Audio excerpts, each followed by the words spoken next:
Mystery, intrigue, conspiracies, speculation, there is no dearth of it all. We have been telling you about the controversy surrounding the royal family, the multiple theories. More recently, someone from the royal family who has been dominating headlines. I'm talking about Kate Middleton, of course. And if you are someone who has been following the developments, you would also be scratching your head perhaps, thinking, what is even going on? In the latest, there is a fresh row. You perhaps know by now that Kate Middleton underwent surgery. Why are we talking about that? Because of an investigation that has been launched. That's right. Let me just tell you more about what's really going on here. A report by the Mirror said that at least one member of staff at the hospital where that surgery happened tried to access her medical records. Let me say that again. Tried to access her medical records. The Mirror quoted a source, and according to this source, senior hospital bosses had contacted Kensington Palace immediately after the incident was brought to their attention and assured the palace that there would be a full investigation. This is a private hospital in central London where royals and celebrities go. The UK Privacy and Data Protection Watchdog has received a breach report. According to a spokesperson of the Information Commissioner's Office, they have received a breach report and are assessing the information provided. Now, FYI, it is a criminal offence for any staff in an NHS or private healthcare setting to access the medical records of a patient without the consent of the organization's data controller. And in the latest, the London Clinic's chief executive has said that all appropriate investigatory, regulatory and disciplinary steps will be taken when looking at alleged data breaches. The statement goes on to say that everyone at the London Clinic is acutely aware of the individual, professional, ethical and legal duties with regards to patient confidentiality, and that they have systems in place to monitor management of the patient information. And in the case of any breach, all appropriate investigatory, regulatory and disciplinary steps will be taken. That there is no place at the hospital for those who intentionally breach the trust of any of the patients or colleagues. Meanwhile, Kensington Palace earlier said this is a matter for the London Clinic. Now, what is known as per reports is that this was an unspecified abdominal procedure. And remember, a lot of conspiracy theories have been doing the rounds. Kate Middleton was away from the public eye, and then came the photo controversy. Remember that? The photo with her children was meant to douse speculation and send out an overall message that all is good, there is nothing wrong. The photo basically was aimed at marking Mother's Day celebrations in Britain, but it became the starting point of a fresh row. The move backfired, and how? After the photograph was put out, several social media users noticed and pointed out how the picture was edited. In fact, agencies like the Associated Press, Reuters, AFP withdrew the photo. And days after the photo controversy, while the question marks continued to hang in the air, Kate Middleton was reportedly seen at a farm shop. You see, this was supposed to be more than just a picture. It was Kate Middleton resurfacing on social media after a while. There was a lot of chatter earlier over her whereabouts, so it was supposed to basically set a tone of normalcy. After a lot of speculation over where she was, it was supposed to send out a message that everything is okay and end the speculation, but the exact opposite happened. It seems the royal rows are nowhere close to dying down.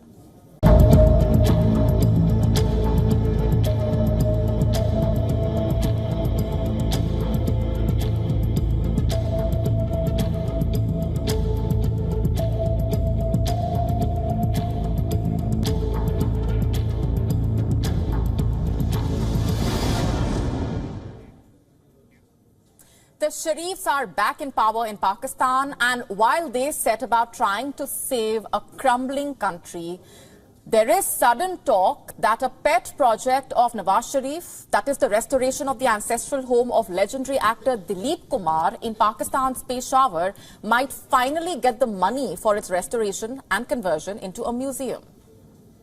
Nearly 4 years ago, Pakistan had made a promise to the world. It said that it would be turning the house of the legendary actor into a museum. So what happened, and why is the building still in tatters? Quick background first. Dilip Kumar was born as Muhammad Yusuf Khan. The year was 1922. The place of birth, Peshawar, in the northwest frontier of the Indian subcontinent. Back then, it was still United India. The neighborhood in which Kumar was born was also legendary. The Kissa Khwani Bazaar, the market of storytellers. Travelers from Central Asia would stop here, find shelter, and tell tales of caravans and great cities to the locals. Dilip Kumar's father was a fruit merchant. He had 12 children. Fate had interesting plans for Dilip Kumar. His family moved to Bombay in the year 1932. Dilip Kumar was all of 8. He was 23 when India was partitioned and Pakistan was born.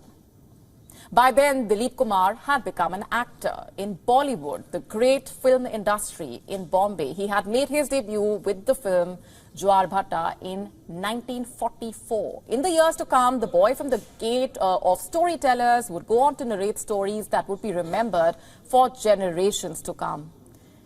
But what about the old house in Kissa Khwani Bazaar?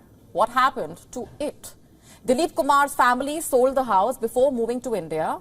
It changed several hands over the years. At one point, in fact, the house was being used as a warehouse.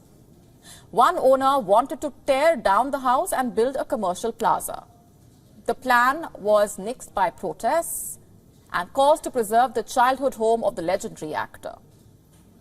The government of Pakistan stepped in. In 2014, then Prime Minister Nawaz Sharif designated the house as a national heritage monument. In the year 2020, the government of Khyber Pakhtunkhwa imposed Section 4 with regard to the property, which basically means it banned the sale of the 4-story house. 80 lakh Pakistani rupees was budgeted for acquiring the house. The authorities said the house would be taken under the possession of Khyber Pakhtunkhwa Directorate of Archaeology and Museums. It would first be restored, then turned into a museum, one that would house Dilip Kumar's life, his film records, photographs, and stories of his long association with Peshawar. And finally, the property will be open to the public. Now, this was the plan under the PTI, Pakistan Tehreek-e-Insaf regime. Cut to present, the house is now over 100 years old. It is crumbling. Reports say recent rainfall damaged the house. What are the authorities doing is the question. They are still stuck in the planning process. And what's taking so long? The lack of funds, we are being told. Is it really about the lack of funds or the lack of intent? This house in Peshawar held immense emotional value for Dilip Kumar. In 1988, the actor visited his childhood home. He fell to his feet, kissed the soil and the floor of his childhood home. Dilip Kumar died in 2021. Now, not too long before that, one Pakistani journalist posted 4 photos of Dilip Kumar's house. The legendary actor, who was then mostly bedridden, got emotional. "Thank you for sharing this," he said, adding, "Requesting all in Peshawar to share photos of my ancestral house if you have clicked the pic." Kumar's longing for the Peshawar house was evident. His wife, Saira Bano, had once said, and I'm quoting here, "The house is in Peshawar, which now is in Pakistan, is only a fond memory of his early childhood. Dilip Sahib is the pride of India, and I call him my Kohinoor," quote unquote. Kumar was called the tragedy king of Bollywood. Pakistan's new government is talking again, but will it actually do anything is the question. Will it stop the house from meeting a tragic fate? In 1998, Pakistan conferred Dilip Kumar with the highest civilian award, the Nishan-e-Imtiyaz. But what about preserving the actor's memory? Not too far from Dilip Kumar's Haveli stands another grand old house, the childhood home of another legendary Bollywood actor, Raj Kapoor. He was Dilip Kumar's contemporary and friend. The two grew up as neighbors in Peshawar before moving to the city of dreams in India. Raj Kapoor's childhood home also has met the same fate. It was declared a national heritage site, then taken under the possession of Khyber Pakhtunkhwa Directorate of Archaeology and Museums.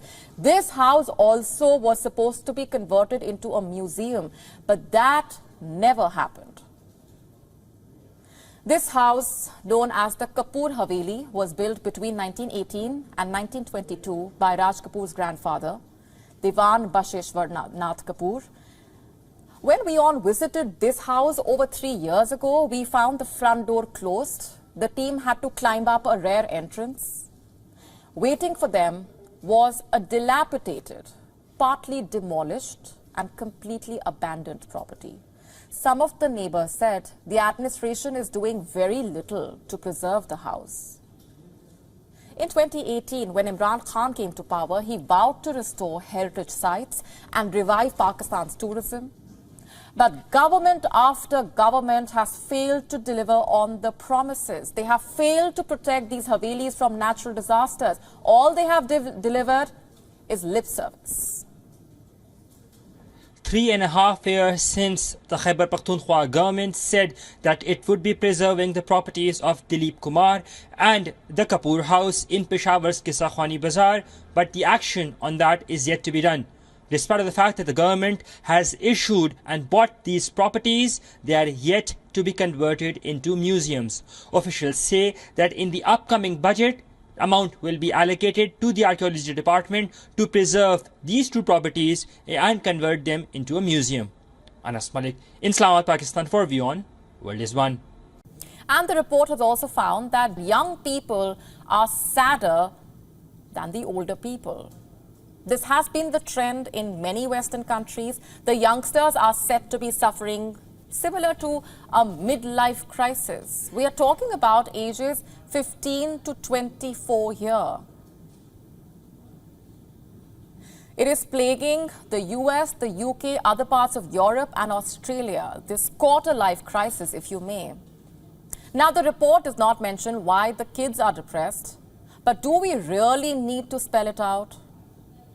Just look at what's happening around us. Social media is more rampant than ever. US adolescents spend nearly 5 hours a day on social media on average. A third of them stay up until midnight on weeknights, stuck to their devices. Social media is playing a major part in driving down their self-esteem and robbing young people of their well-being. But it is also the lack of education and skills training. And then there are income inequalities among the youth. Housing crisis, cost of living crisis, fears of multiple wars, and above all, climate change, of course. Amid all this, should we even expect the youngsters to be happy?